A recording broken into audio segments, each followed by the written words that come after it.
Cara, feliz aí. Você tocou nesse assunto da pandemia, velho.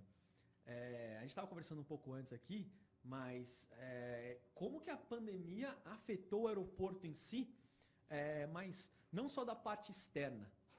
Você fala também da parte externa, assim, para o público, mas da parte interna de vocês lá. Como que foi tudo isso, cara? Cara, uma maluquice, né?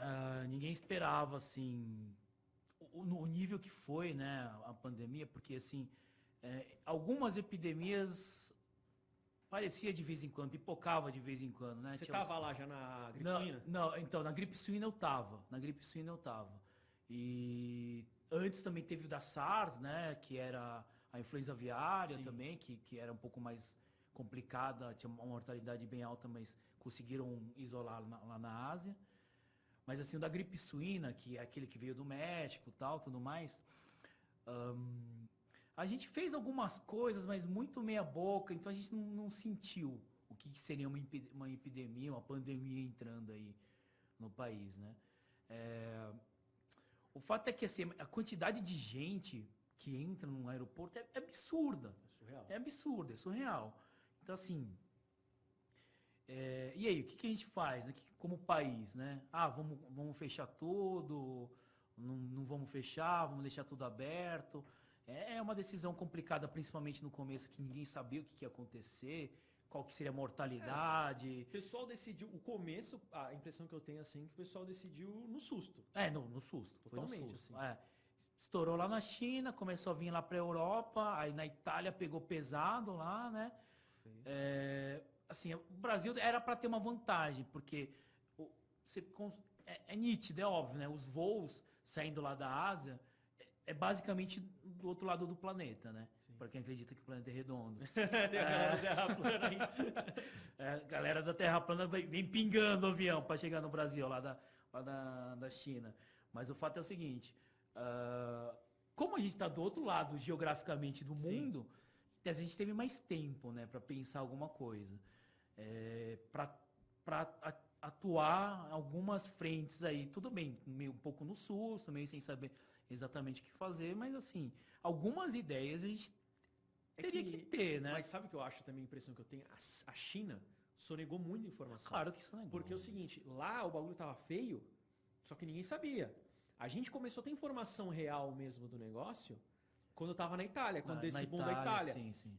E aí, já tinha vindo para cá. Sim. Só que tava caminhando, tava no comecinho, ainda. Tanto que teve carnaval, teve tudo isso. E aí estourou depois. Aí assim, eu lembro muito bem era mês de março, já tinha, assim, já tinha muita informação da China, né, obscura tal, mas já se sabia que a Covid existia tal, tudo mais. E eu lembro, eu fiscalizo, eu fico lá no aeroporto, no Vigiagro, depois eu explico melhor o que é o Vigiagro, que é a vigilância aeropecuária, né? E a gente abre as malas, tem o serviço do terminal de passageiros e o serviço do terminal de cargas, né? Uhum.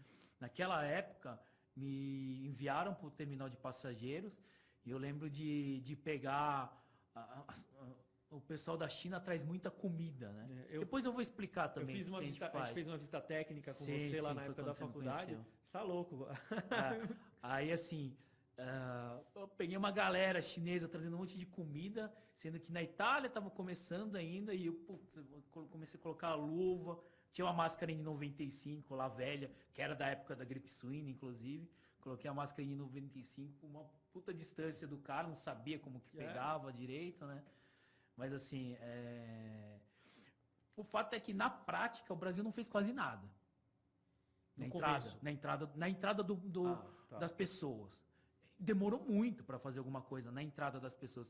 O que aconteceu na prática foi que o mundo parou. Então, lá no mês de março, estava comentando com você, no aeroporto de Guarulhos é o maior aeroporto aqui do Brasil, do hemisfério sul. A gente compete com o aeroporto de Sydney. Geralmente a gente é maior. Chupa a Austrália. Mas se colocar o hemisfério norte, a gente fica em 57º, alguma coisa assim, né? Mas o fato a gente recebia de 100 a 120 voos internacionais por dia no aeroporto de Guarulhos. Cara, naquela semana que começou a parar tudo, do nada a gente começou a receber, tipo, 2 voos Foi 20 de março, né, mais ou menos, assim, começou a parar. 99% dos voos sumiram. Caraca, 2 voos por ano. Mano, é uma... 3 voos. Assim, o pessoal brasileiro que estava fora aí não conseguia chegar no Brasil. E assim, o que o governo fez nisso daí? Nada. Foi uma questão comercial das companhias aéreas que fecharam, entendeu?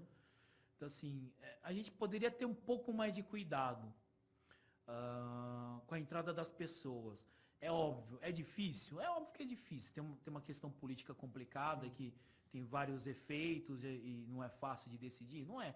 Então, por exemplo, os países que conseguiram controlar no começo, Hong Kong, Japão, Austrália e tal, o que o pessoal fazia? O pessoal chegava, depois de um tempo já, alguns meses depois, eles eram obrigados a ficar quarentenados em hotéis.